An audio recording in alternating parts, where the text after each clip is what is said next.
أهلين، اليوم راح أسوي معكم بيتزا أتمنى تعجبكم. بالبداية عندي موية دافية وخميرة وسكر، أخلطهم مع بعض وأتركها على جنب تخمر. بعدها بالعجانة عندي دقيق وملح وزيت زيتون والموية اللي سويناها من أول. راح أعجنها بالعجانة لمدة 10 دقايق وممكن بيدكم.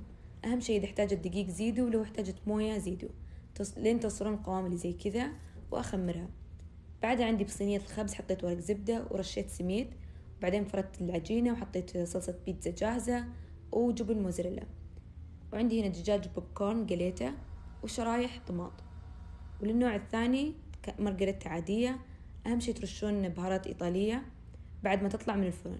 والنوع هذا حطيت جرجير وبرميزان، جبنة البرميزان وخل البلسمك وبس. وبكذا خلصت البيتزا، أتمنى عجبتكم، عطوني رايكم وجربوها، وعليكم بألف عافية.